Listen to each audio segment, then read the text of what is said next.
Hello, everyone. Welcome to the second Sliver lecture this semester on the subject of research cultures. In this semester, the lecture series, the Sliver lecture series, will also be accompanied with a physical exhibition at the Angewandte. The opening is in 2 days on this Thursday at 7 p.m. So if you are in Vienna, please join us with the exhibition opening. Tonight, we have the pleasure to welcome Maria Aiolova and Hani Rashid. Both are currently located in New York City for the lecture series. I think Maria has a very interesting background where she has a multifaceted roles in her practice and research.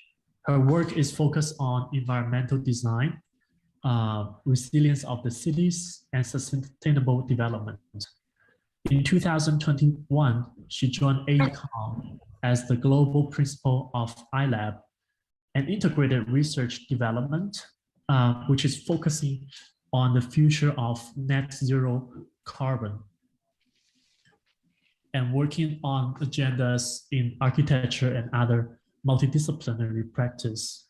Her role in the lab is to lead research and innovation initiatives across market sectors and practices that support the development of culture of innovation. Maria is also a co-founder of Terreform ONE, I think back in 2006, an internationally recognized nonprofit architecture and urban design research group that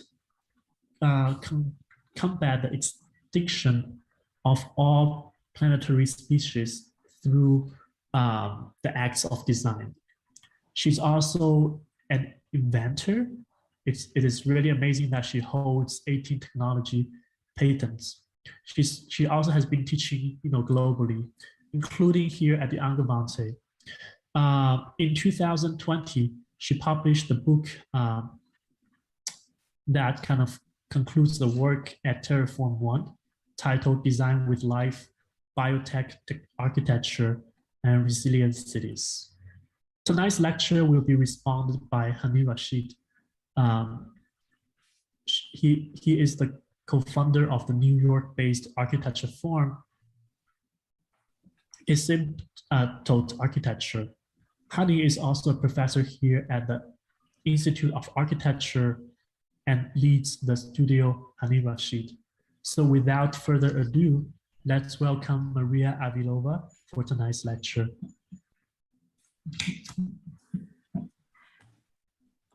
Thank you for the introduction, and I'm really happy to speak to all of you tonight. I should say that Angewandte is very close to my heart. I was a student in Vienna many years ago at the Technical University, but I had many friends at the Angewandte. Since then, I've returned a number of times, both to lecture, to teach, to exhibit, to receive awards. So I hope I'll be in person next time. With that, okay. So today I want to talk about the building microbiome and human health. As Cairo pointed out, a lot of the work that we'll discuss is published in this volume by Terreform ONE called Design with Life, Biotech Architecture, and Resilient Cities. So Terreform ONE is a nonprofit architecture and urban design group where we just changed our mission to design against extinction of all species, including humans. And through now close to 2 decades, our work aims to eliminate all the environmental possibilities of both habitat, cities, and landscapes. This is our studio at the Brooklyn Navy Yard. It's located at iLAB is an old Navy building factory that was renovated, and it's now this collaboration space that hosts more than 100 startups. And we have a lot of room to experiment. It sits on 300 acres right on East River. So what is the building microbiome? Imagine if the indoors air and all the conditions of a building are akin to a meadow for butterflies. We are trying to think how we can replicate these conditions and think of an interior that is a place for a number of microorganisms. Currently, especially we're still battling the pandemic, the notion is to really sterilize the interior of the buildings. We do that by scrubbing the surfaces, by filtering the air. And the idea is that the interior becomes this really isolated place. In fact, that's not true. The indoor environment is home of many microorganisms. And in fact, the building microbiome is the community of all these microorganisms. So our proposal is to design a building that has a permeable environment. Obviously, there are microorganisms that are harmful, such as viruses, and we've been experiencing that during the pandemic. But we're proposing here a highly engineered environment that allows for this healthy microbiome where different species can exist together. And obviously that has to do with changing the way we think of a building and having, in this case, a vertical butterfly meadow integrated into the facade to become a part of the system of the building. So this is our proposal for the monarch sanctuary. And it started with working with a developer. This building will be located in Manhattan, in the neighborhood of Nolita, which stands for North of Little Italy. That's actually around the corner where I live. And the idea is to have a building that houses the population of monarch butterflies. Just a few details. The monarchs are native to New York City, and they migrate every year to this very specific location, the Biosphere Reserve in Mexico. However, they're going extinct. Many of them don't make it because of loss of habitat, and also because of pollution and pesticides. So in our proposal, we are building the facade to support all stages of life of monarch butterflies. So you can see this in the cross sections there, these vertical stacks of milkweed that feed the butterflies. We're incorporating algae, and that the whole then system has the ability to filter the air and replenish the building microbiome. In addition, this building is conceived as a net zero carbon building where all the systems are integrated and all the materials that are brought in have really low carbon. And in this cross section, you can see how this was conceived. These are all automated systems, including drone butterflies that have air sensors, and they're part of the maintenance of this facade. In order to test this, we had to do a lot of experimentation. And so it's research coupled by full scale prototypes. In this case, we were invited by the Cooper Hewitt Smithsonian Design Museum in New York to build a full scale section of this facade. And I want to point out how this is a very important part of our research. Obviously, we had this opportunity to also exhibit and tell the story, but it is also a big challenge to do that in a major museum. So you can see here that we had to supplement some of the materials in order to both demonstrate to the public what is possible, but also test the certain conditions and see how the butterflies will survive. Not all the plants we were not able to grow them in a museum, so we had to provide some feeders. And hopefully this will play, just kind of to give you a sense of what we were able to show and experience in the museum.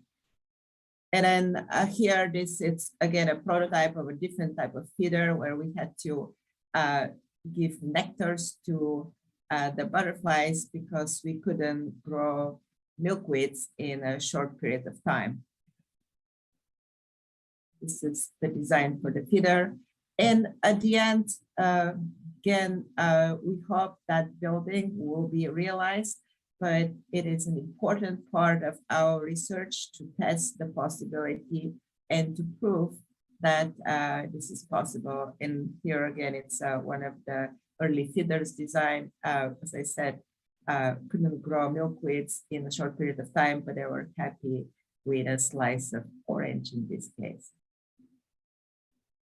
And I want to take you back to 2006, when Terreform ONE was founded.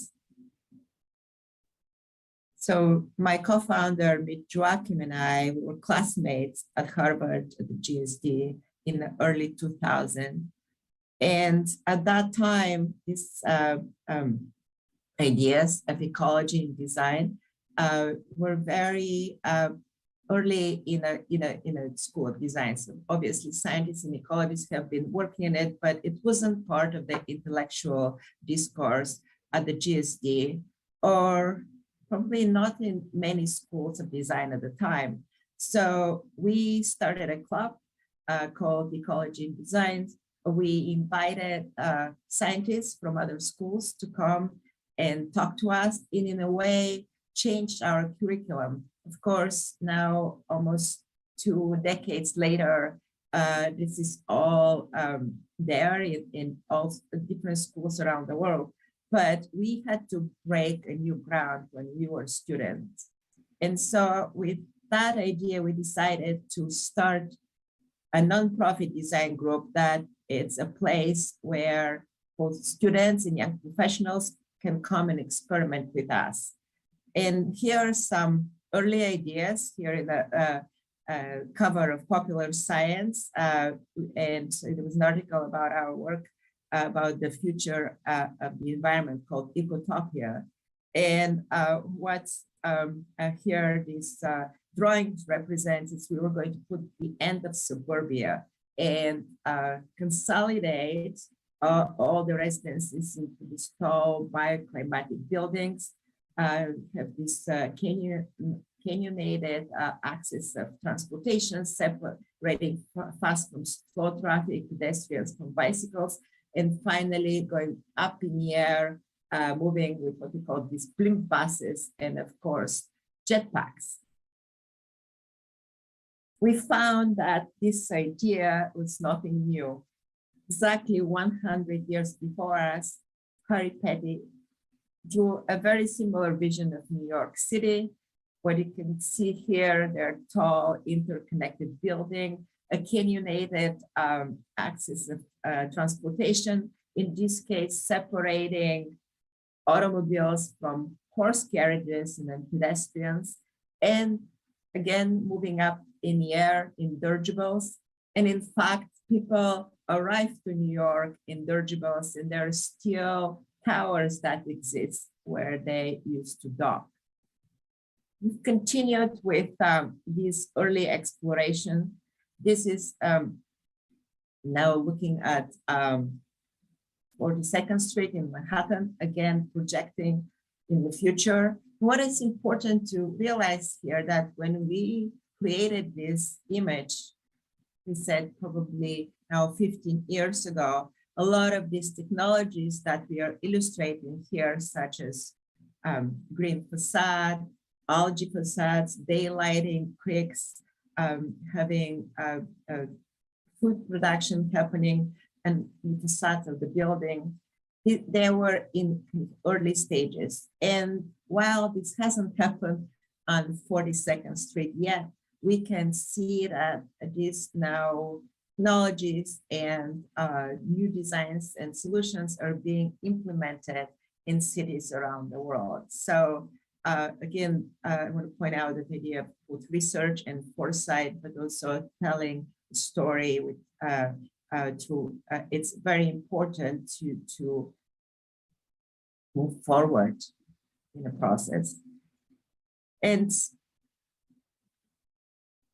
very early on, it was apparent that education is going to be a big part of our mission. So we started a school called iLAB, and we started organizing these summer sessions where we developed a curriculum called Urbaneers. The Urbaneers are these multidisciplinary professionals, and their mission is to imagine, pioneer, and sustain the future of urban Rome. And it's not just open to architects and designers and engineers, but also biologists and farmers and politicians and chefs are invited to think about the environmental future of cities. And so the curriculum involved building full-scale prototypes, growing materials with mycelium, using digital fabrication, growing living walls by bleaching trees together, experimenting with phytoremediation. Here, these students designed this rooftop unit using wetland grasses that have the ability to filter gray water once the roots are established and basically produce potable water. And then last summer, we decided to provide a program for high school students by sending them a studio in a box and providing them all the materials to experiment and grow at home. And it was very successful. This is our TA who was teaching from her house in Massachusetts. And so we're continuing now this program this summer. And again, we're focusing on high school students, some amazing design. As this girl grew what she called a pollination hat and also a corset with wheatgrass. Another student grew these sandals out of mycelium. And I think this was our youngest student. She was only 14, and this is her design of Hotel Earth, where it's the whole hotel, it's grown out of plants. And with that, I want to define the field of biodesign, where we operate as the field of design that incorporates living organism as an essential component. And it needs to enhance the function of the finished work.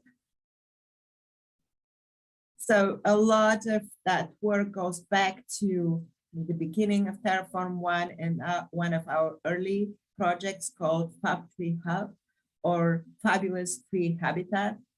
And this was the idea of growing a whole house out of living trees. It is a long process.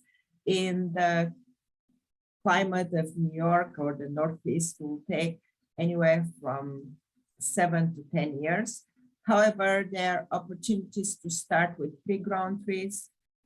We use different species. Here is again some of our research was using willow cuttings. These cuttings grew just within one summer on a rooftop in New York. And also we experimented of how to have a kit of parts if you don't want to wait that long. Our proposal was to grow a small one-room cabin by providing a scaffolding. And then you can bleach and add different plants and vines to create the enclosure. This was designed to be flat packed, and it's cut by a robotic arm using only 3 sheets of marine plywood. So it's not a very big package to be shipped. It's assembled easily because we designed it by having only 2 distinct components, which is really important when you think about digital design and fabrication. I always say to my students, in a way, that process made complexity free. However, assembly still could be very complex. So here, that was the idea that anybody could assemble it. And then we continued to explore with the system. And in this case, we adapted it for indoor use. This was a project in collaboration with Shanghai Tech, where we adapted the system to filter indoor air, again, using these are wetland grass species, and the whole plant, including the roots, have the ability to filter indoor air in places like Shanghai, where the outdoor quality of the air was so poor that it couldn't be introduced inside the building. And then we adapted the same system to grow food. In this case, we're growing spirulina, which is a cyanobacterium with a very high percentage of proteins and all the other essential amino acids. And this is the way it looks under microscope. It's consumed by humans and other animals. And our idea was to be able to grow it fresh at home. We are using here sensors and Arduino. And the idea is that the spirulina, it's ripe when it reaches this dark green color. And again, I'm showing you, this is the experimentation that was done right in our studio, testing all these different growth patterns. And then this is adapting, again, the same sphere to now with a system where it can supply the liquid to every bottle, and also building an app, integrating the measurements from the different sensors. We were measuring the pH and the temperature, but also the way you can tell that the spirulina is ripe by the dark green color was measured with a simple RGB sensor. And again, this is a shot from our studio where all this research was performed. And we tested the system before we were able to build it, and also tested the product. We had a spirulina party where we made spirulina smoothies, spirulina guacamole, and it was really delicious. We have done a lot of work with mycelium from the very beginning, also known as the mushroom roots. And this amazing material, here is another microscope image that is showing this interwoven structure, but this material has some really good properties, including certain strength, certain R value, and it grows very fast. What you can see here, we're starting with a piece of mushroom, and it, in a second petri dish, there is the branching mycelium. And in order to create this material, you need a substrate.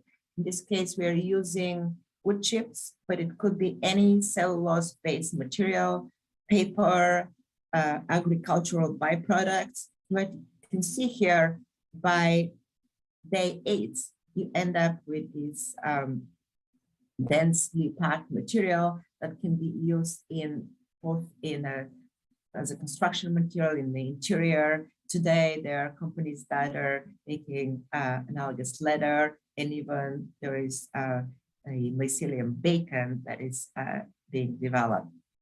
But in our early experimentation, we wanted to show how now that we're growing materials, how that can be adapted to the design of products. Here we are integrating the mycelium with another biomaterial called Acetobacter, and it's like analogous leather material. And our goal was to create a baby seed of these two materials.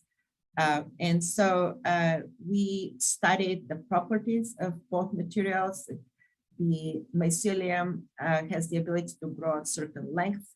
Here we're experimenting with the Acetobacter, which, by the way, it's found in the health drink kombucha. That's Acetobacter. Can grow it in the vat and create this soft analogous material that can substitute leather. So here is the design of the baby seed.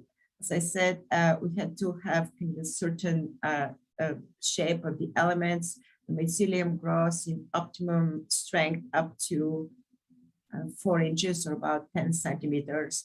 And here is, this is my partner's daughter, Mia Joachim, and she's modeling the chair. But the idea is when she's older and doesn't need the baby seed anymore, that seed doesn't end up in a landfill, but it could be crumbled and returned back to the soil to feed other microorganisms. We continued the work by developing these benches that are now integrating mycelium in a surface and another system of, this is bamboo plywood that is cut and by a CNC machine and assembled without using any fasteners or glue. And in this case, the mycelium is just packed and grown on the surface. And we made a series of these benches. I'm being told they're very popular, and we've sold a number of them for a lot of money to several different places in the Middle East recently. And from mycelium, or the mushroom roots, I will move to crickets. And again, that idea of how we design habitat for many different species. We had a project called the Cricket Shelter. And the reason we were experimenting with crickets because we were invited to participate in a traveling exhibition about survival. And it was at the same time that the UN put a call to think of different protein options. And here, what this graph shows is how crickets produce over 100% less of greenhouse gases than cows and use 2,000 times less water for 1 pound of cricket protein versus 1 pound of beef. And our idea was to design this optimum solution by repurposing, in this case, a water jug. I should say that this was the idea of a cricket shelter was to have a cricket farm, but also think about these shelters. And the idea is that you can use that in a refugee camp and assemble this shelter and then have a source of protein. And this is the full-scale prototype that we built at the Brooklyn Navy Yard. And it shows this series of their individual farms that are assembled together. And we have the design of the mechanism that we invented that fits inside the water jug. I should say that these crickets didn't escape. We kind of had them there for the photo op, if you will, but it was a demonstration of how they can find their places within the farm. And then here is the design that it's a new approach to growing crickets in this both very hygienic but also responsible way, where they can go around the farm, and when they reach maturity in certain size, then they're trapped in this sack inside this individual farming unit, and then they're harvested and put to sleep by basically lowering the temperature. And the thing is that you don't need to eat the whole cricket. We've experimented with making cricket flour, and then you can prepare pasta or bake a bagel.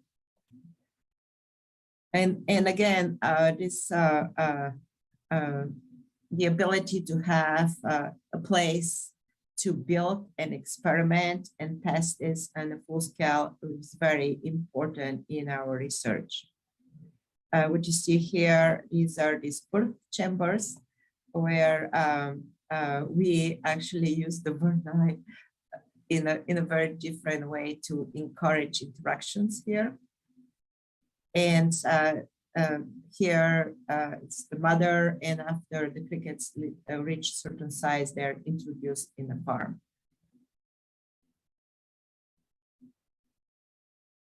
And I want to finish my talk with this exhibit that I was one of the curators for the design triennial in Milan in 2019. It was the last triennial that happened there. And at the time I was with Arab, and this was collaboration between Arab, Human Scale, and MIT.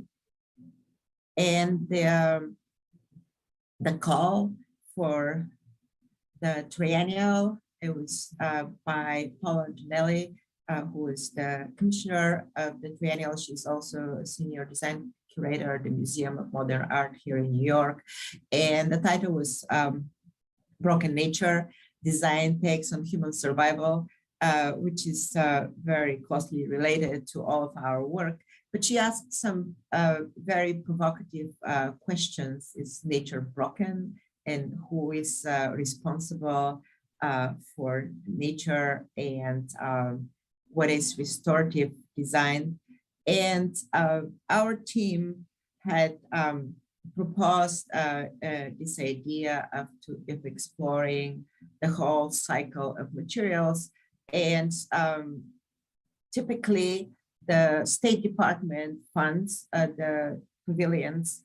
And in this case, we won the competition. This was the State Department under Donald Trump, and he refused to fund the US pavilion. We thought it was very important to have a presence. So we were able to self-fund and have that exhibition realized.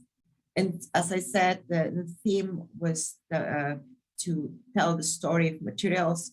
And we had these immersive videos starting with extraction, manufacture, and then disposal. And we want to explore a different loop of making materials. And we chose 3 different methods of biofabrication, closed loop, and biomimetic. And that's obviously, we all know that, but it's related to the idea of a circular economy versus the linear economy. So the idea of cradle to grave, and then where we want to be, it's cradle to cradle. And then we worked with Human Scale. They were one of our sponsors. They're a furniture manufacturer here in New York. They focus on ergonomic design, and they really want to integrate this new type of materials into their manufacturing process, but a lot of research is needed to achieve that. So when you plan a research project, it's very important to have your baseline and then to be able to compare against that. So in our case, we decided to use the simple metal stool as our baseline. And so we had the characteristic of the metal stool, including strength and durability. And what we set to do is to make 3 different stools that can match the same characteristics. So the first one was made out, or I should say, grown out of mycelium, and we worked with Innovator, which is the largest commercial company today to grow mycelium. We're friends with the co-founders, and they are using agricultural byproducts to supply this material. They now have a lot of different products, including materials in construction. But here it's this experimentation. So in order to match the characteristic of the metal stool, we had to do a lot of testing. This final design, in order to have the same strength, was produced using 47 individual polygons, shapes, and then they were grown individually and then assembled, and the mycelium continued to grow by keeping them moist, and so they were fused together. So this is this stool, it's 100% mycelium. We didn't use any glues or fasteners. The next stool, we wanted to use the idea of how we can integrate a landfill material. We did a lot of research of different companies, and we worked with companies, a startup from Israel called UBQ.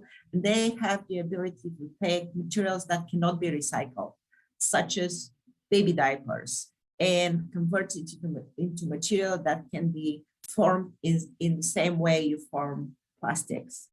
So here's, again, now thinking about the properties of this very different material. And we wanted to have everything done in a single cast. So again, there are no fasteners, there's no glue.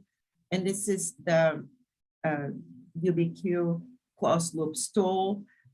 We used a little bit of recycled fabric in the top, but the rest of it is done as a single cast. And the third stool was designed using the biomimetic design process. In this case, we used the Venice flower basket as an inspiration how to create a structure. Here, the idea was to 3D print a stool using the absolute minimum amount of material. And then here is the stool that was 3D printed. Again, this was the idea of a very small amount of material using just, different fabrication technique and also having the same characteristics. And then after we did all this work, we worked with the group Shine from MIT to go through the life cycle assessment. And you can see here, we use the 3 inputs of energy use, water consumption, and raw materials, went through the whole life cycle process. And this is a whole, there is a special digital tool that they built to do all these calculations. And then our outputs were CO2 emission, water toxicity, and waste. So what I said earlier, in order to have a well-designed research, you need a baseline. In our case, that was the metal stool. So we've calculated all its different inputs and outputs, and that was basically our worst case scenario. And then we set to improve upon it. And you can see here, these are the numbers of the mycelium stool. And if you think the hexagon, the outside is the metal stool, the baseline, and you can see how we are reducing both the inputs and outputs. And you can see here the waste goes down to 0. There's still a substantial amount of water consumption. And the mass input, it's questionable, but we had to keep all the kind of the approach the same, because again, a lot of these materials are coming from the waste, in this case, agricultural byproducts. These are the numbers in the analysis for the UBQ stool in a closed loop, and you can see we're kind of pretty much bringing almost all the inputs and outputs down to 0. And then this is the 3D printed stool using the biomimetic approach. What we realized that this was 3D printed using nylon, which is not a recycled material. So our waste stayed at 100%. And then we discovered this a different material that it's harvesting fishing nets from the ocean and producing material that can be 3D printed. So we substituted that and made a new stool. And then here are all 3 stools superimposed. You can see in a purple line that when we changed to the ocean plastic, we were able to reduce waste to 0. And I want to say that while this was really inspiring work, and we were able to prove what we set to do, and again, this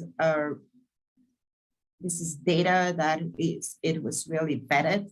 There are still a lot of challenges for the ecovative stool. There's still more work that needs to be done and more research about durability. With the UBQ material, we couldn't do all the assessments because not all the information was available to us. So again, more research is needed. And with the biomimetic stool, again, the nylon, it was not cannot be recycled, and the ocean plastic, it's in they're very small amounts. So for a company like Human Scale, in order to change their production to incorporate these new ways and new materials, a lot more research needs to be done. And these are just a few photographs from the exhibit in Milan. We had also these immersive videos. Let's see, hopefully this will play for you.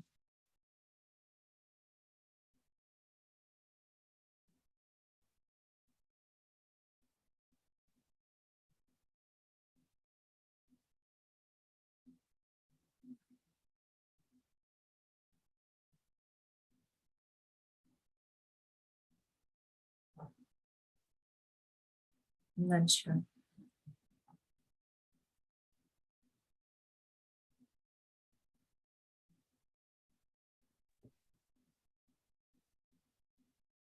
Maria, I don't know for you, but for us, it's not playing.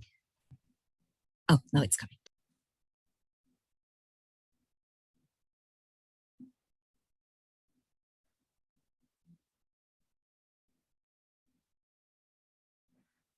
And what you can see here, we did these immersive videos. These are the 3 stools on a beach in California. And if you look carefully in the distance, there are dolphins jumping right at the beach there.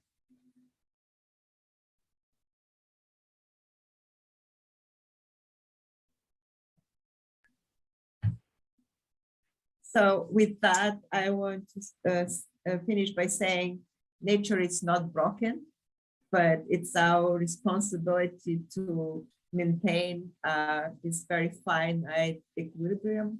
And a lot more research is needed to bring forward all these new materials and technologies. Thank you. Thank you so much, Maria, for the lecture and sharing so many projects. Let's see if we have any questions from the audience. Please feel free to just unmute yourself, or you can even post the questions in the chat. Maybe before we get started with the audience, I want to ask a question about how you kind of engage with the technology, because in some of, I think, the early projects you were showing, like I remember the popular science, you were showing some of the projects that's somehow more speculative, somehow more utopia. And then on the other hand, a lot of projects you work in Terreform ONE are about prototyping. And even, some of the research you have been doing with AECOM, such as the recycling, with the stools, like how are you engaging with the future technology in your research and also your kind of practice? Because are you working with somehow the more current technology, or you work with somehow speculative technology by thinking about how you can bring multiple things together and engage that with the design process? We're doing both, and if I wanted to start with the very early images, because they were, in a way, a source of inspiration for us, trying to really express kind of our foresight that we've developed. But I would say we would describe our process as kind of a two-pronged approach, which is kind of the images are part of the propaganda, if you will, but it's always backed by some serious research, and you cannot get there without testing and prototyping. And then there are many people that are part of this process, and our approach is building Terreform ONE as a laboratory is to invite collaborators. So it couldn't be possible without working with scientists, and a lot of ideas came from working with biologists, and we've learned from them, and that idea that we needed to build a iLAB within our design studio in order to carry on with this research. But at the same time, telling the story, right, creating these images that capture the imagination of people around the world. We think it's an important part of the process, but just a speculative idea or an image wasn't enough if it's not backed up by some well-grounded research. Yeah, amazing. I think one of the projects that I was pretty impressed about is the testing with the pH value, where you were connecting the kind of the glass vessel with a mag.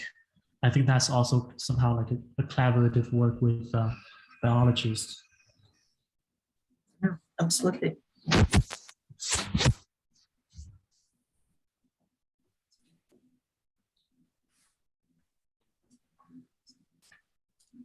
I think if no more questions so far, let's welcome Hani to take the floor to start the conversation with Maria.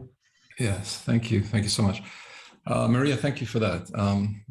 Very, very intriguing, very enlightening, very interesting lecture.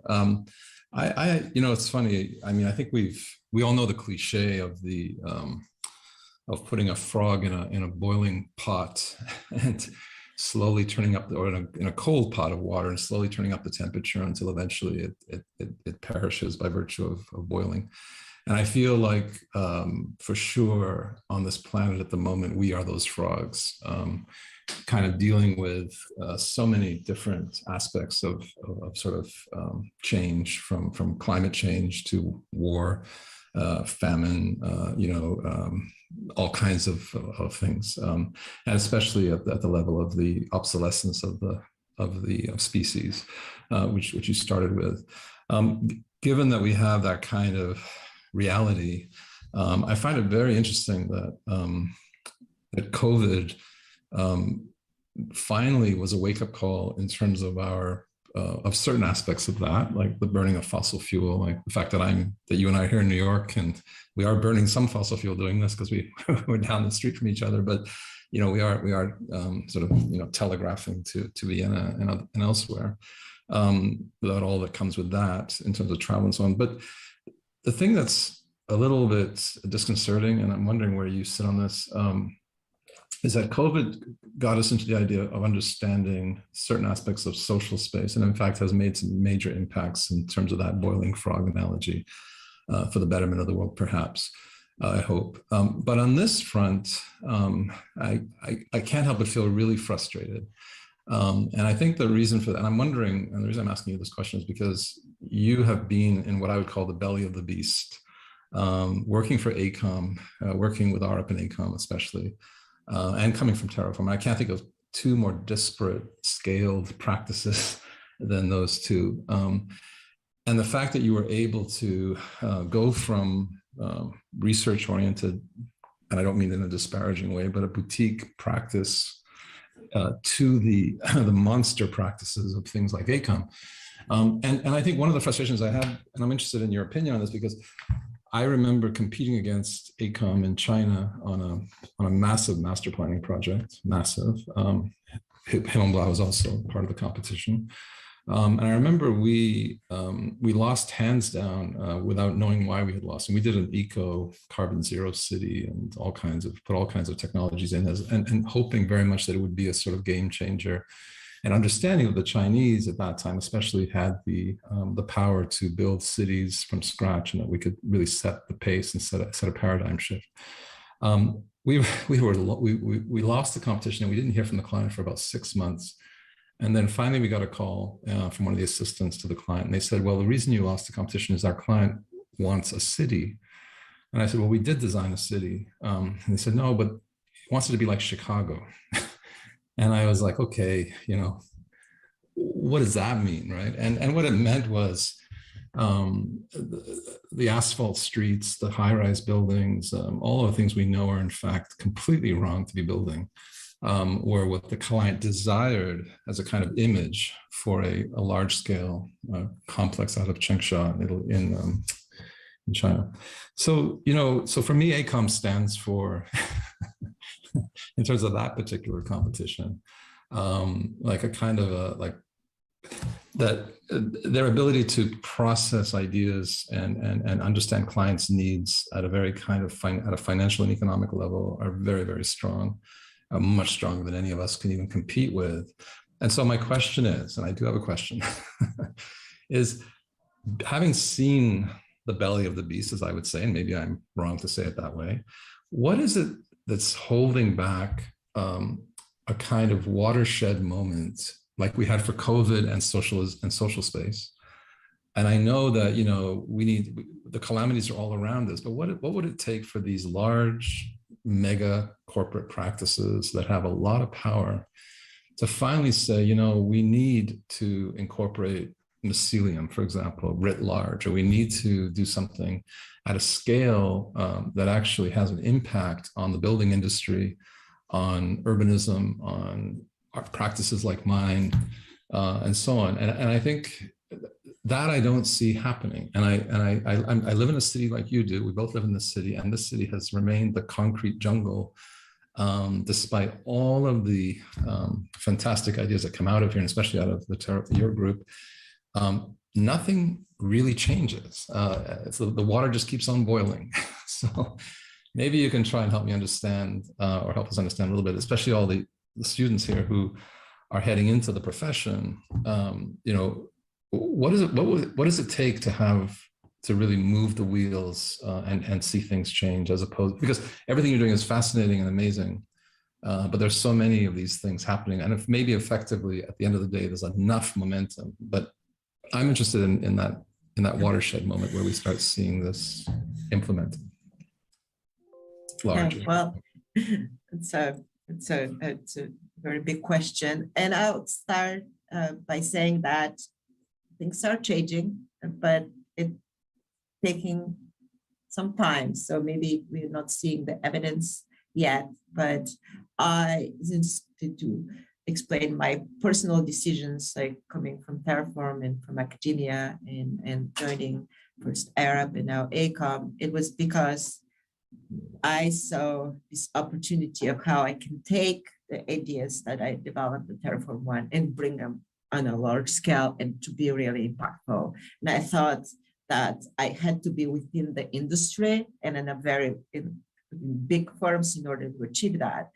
But the thing is, though, that when I was first with Arab as the Arab University leader, I was leading the R&D group, and then now with AECOM, where I joined the Innovation Laboratory, which is it's a new initiative, a global initiative, and we're like a startup within a gigantic firm.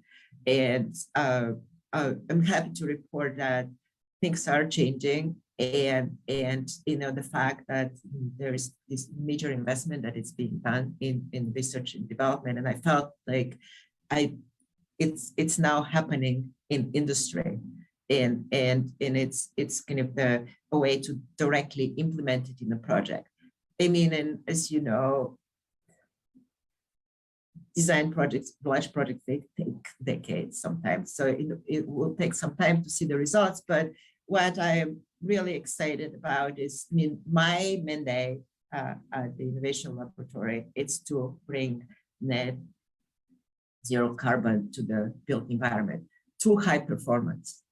And so, and we are developing tools. We are trying to change the way we work in order to do that, and trying to educate our clients. And I would say that, we work with many clients globally, and like AECOM has joined the climate pledge that was started by Amazon. In fact, we're to reach net zero carbon by 2040, 10 years before the climate accord. And so now we are working to achieve that goal, both internally in our operations, but also what we can deliver in projects. And I think there was a major shift during COVID, because we kind of, all the kind of so because it's not just the environment, it's all the social practices change, right, within a big corporation called ESG practices, and it's a real change. And I can tell you, being from within, I've seen it. Mm-hmm. But also, I think one major shift from when we started with Terreform ONE and the whole notion of ecology and environment and sustainability, we're moving now to, that's why I wanted to end with the life cycle analysis study. It's all about data-driven design. So now I can measure everything and I can report it. So now suddenly we can talk to accountants and they get it. I can show them cost versus carbon, and that's affecting also developers, that's affecting bank, because, okay, so where we sit today, it is more expensive to build by reducing carbon, both energy and operational carbon, but also the embodied carbon. At the same time, though, now there are new funds available, and banks will lend you money at a lower interest rate. So that's why, I mean, suddenly it's all about having the data and being able to just demonstrate these options of the cost versus carbon. And that's the major shift that I'm seeing now on a very large scale.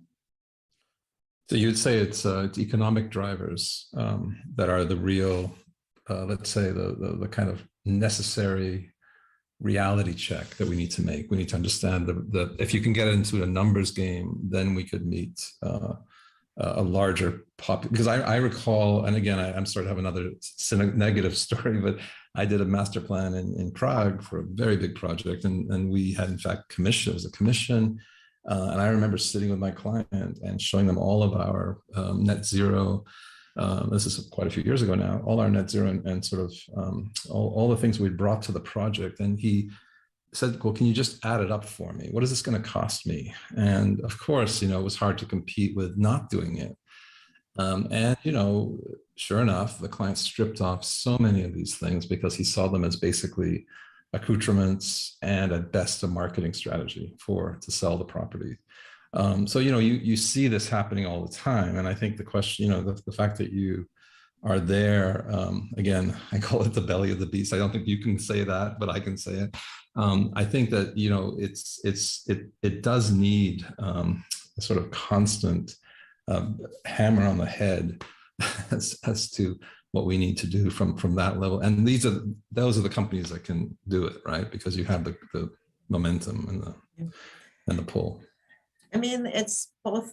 I mean, I don't know if it's unfortunate. It's fortunate and unfortunate, but it does come down to numbers, and it's understanding how carbon is counted, right? Because and then you have to be able to communicate that.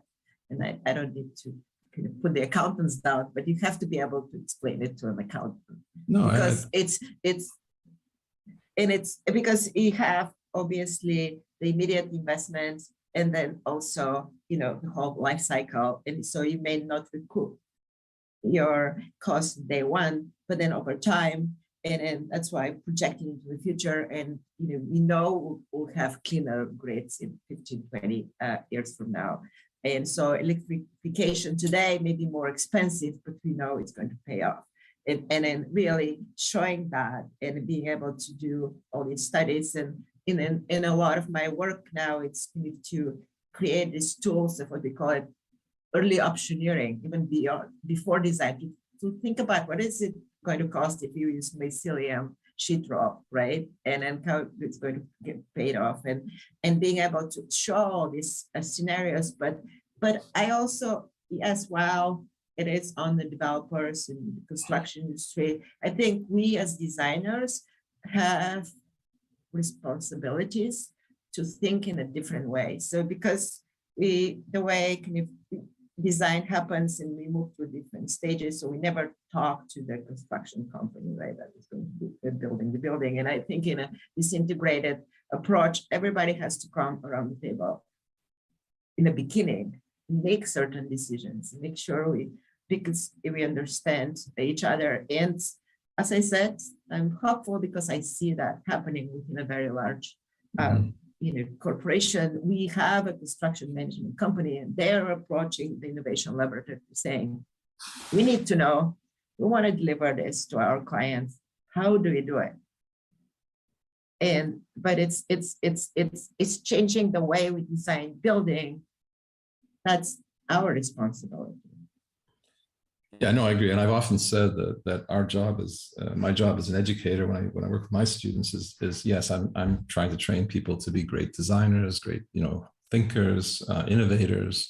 But, the end game for the education of the architect is not necessarily to end up designing a building, becoming a politician, becoming a city planner, becoming someone who legislates, at the political level. And if you have an architectural training and background and sensitivity to the humanist side of what we are taught as architects, that brings a lot to the table. And I think that's when I think we'll start seeing changes at a better scale, when people are actually in the position to make policy, as opposed to being on the receiving end of the stick, which is sort of abiding by developers' economics and sort of metrics, and even marketing groups and their kind of demand on you to at least speak about certain things, but not necessarily act on them. So I think it's really amazing, and I think I commend you on being in the battle and being there from all the way from the GSD to here to being pushing hard. Yeah, and I think we really have to come to the realization and that we are the water level is we are boiling, and we need these changes are no longer just a matter of options; they're necessary, and these sensitivities. I did have another question. I don't know if we have time. I don't know what the timing is, but am I okay, Kao, for another one? Yeah, sure. Or does the audience have something? I don't know who's out there. Anyone want to ask? I don't mean to grandstand here. Yep. Yeah. Go ahead, Hani. Okay, no, there was just a question about any kind of, and maybe it's a weird one to ask, and maybe there's no way to answer this, but has there been any kind of I'm interested in this from my own work and also from my students' work. Has there been any kind of measurement or way of taking the temperature of the impact on human behavior and the way we coexist with nature when in fact nature is up front on the stage as opposed to merely a kind of decorative backdrop? And the reason I ask that is that, you know, it's interesting because I'm wondering, a lot of the discussion, and you showed a lot of it, is very kind of scientifically based. There's a lot of science behind everything that's being done in this world, in this medium, but we don't hear a lot about the impact it has on mental states, on our being in the planet, our being part of a bio, sphere, being part of the biosphere, and I'm wondering. Again, that may be data that's not something the guys from marketing want to hear or from the sort of spreadsheet guys, but I think it's really important because at the end of the day, as architects, that's really one of our core competencies, if you will, to enhance people's lives. And I'm wondering if you have any kind of metrics on that or any kind of reaction to that. Yes. Absolutely, and in fact, that's I wanted to. The title of my lecture was about the indoor microbiome and how it affects human health, and then that's why I mean that's really a nascent research. So there's not a lot of data out there that I could report, but going beyond just kind of the simple notion of biophilia. There's new data that shows that, I mean, just growing up with nature makes you healthier. Like people who grew up on farms have much lower instances of allergies, asthma. I mean, and now we're contributing what we call the first world diseases to growing up in a very sterile environment. And in that, again, allergies, even autism, it's being attributed to not having this healthy microbiome that balances both your body with the environment. So this research, it's being now done, and in kind of that what in doing at Terreform ONE and that work, I continued with that work. It's to prove of how do we do that in a really highly engineered and designed way. So you can keep the bad microorganisms out, but introduce the positive microorganisms. And I mean, I truly believe that we see that shift of building with growing materials building with living microorganisms being incorporated in the building system. It is a very conservative industry to change the building industry. And so that's why a lot of experimentation it's needed to go through the paths of early adoption. But it is there. It's kind of the science. It's there. And it's kind of our responsibility to integrate that into our design, because we know there's no question about how it affects human health. And I mean, the isolation during the pandemic kind of exemplified a lot of kind of these issues of not having access to nature. And I've been doing my own research looking at kind of, I come from Eastern Europe and looking at all books of the idea of a sanatorium, right? Of kind of how you heal to nature. So I personally believe deeply into that notion. And it's not just the looking at something green, right? It's actually having a part of the microbiome, then it's when it's effective. So my last question is, and this is a tricky one also, I think, but it's interesting because I'm particularly questioning this myself with, again, our own work, my students' work. The element in your work of design, and let's say, for lack of a better word, seduction, And I mean by that, like that you know, the cricket farm, for example, is a very seductive and beautiful object. And I saw it here when you had done the prototype. It has a certain aesthetic preoccupation. It can only be done by an architect. I don't think a bioengineer or a science-driven expertise or consultant would do something like that. So what is the role of aesthetics and form and seduction in this? Because, and the reason I ask that is it's a very loaded question, especially the Angewandte, because, you know, sometimes people will almost shy away from something that is beautiful and compelling and architecturally intriguing and distrust it by virtue. It's a funny kind of strange turn of the wheel in a way, right? In terms of watching the way architectural pedagogy and the way architectural theory is going. And there's a kind of an immediate sort of sense of, well, it looks good, it can't work. It's kind of, you know, it's a little bit like, I remember the old argument with PCs and Macs, you know, the Mac was a lousy machine because it looked good and it was designed by Jonathan Ives, but the PC, now that was a working computer. How do you frame that? I'm just interested because it is really key. I mean, I think to do something like you did with the cricket farm makes the whole thing, viscerally enjoyable to think about and to want to see as part of the built environment versus purely, you know, sort of science-driven results, which are kind of dry but are trusted because they are dry. I don't know how you sit on that in that equation. No, thank you. And yeah, I think about these questions a lot. And I would say, I mean, these projects are based on this collaborative effort, right, from many different disciplines, and but they're also there to tell a story. And I would say, we did all the kind of hardcore experiments and then analyze the data. But in the end, to tell a story, it's also a question of beauty. And yes, beauty is seductive, but it's part there to send a message, right? So that's how, so it's not beauty just for the sake of beauty, but we believe our work has a really important message, and to really send it and to seduce people around the world who believe the language of beauty and aesthetics,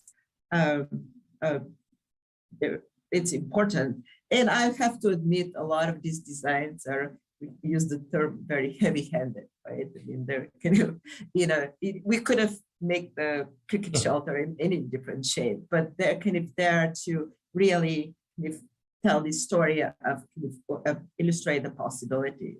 I mean, I'm so happy to hear that beauty is still alive, that proportion and harmony and aura, you know, these things are still very, very important for us as architects, and we shouldn't forget. The question is, are they relevant? And can you, and do you have is there a relevancy to the aesthetic as opposed to, you know, to what you're saying, which is you have it for the sake of it then, right? It's the big difference. So let's say the postmodern period. But I am really happy to hear you say that, and I thank you for that. Thank you. It's a great question. Thank you for your talk. And Keho, did you? Yeah, I don't want to wrap this up. This is your show. I'm just dropping. It's great conversation. Thank you so much, Hani. Thank you so much, Maria, for the lecture. We have another Sliver lecture on May 12th. With Yara Fergari from UCLA, responded by Greg Lin. Please also save the date. Thank you so much. Then we'll see everyone in the next Sliver lecture.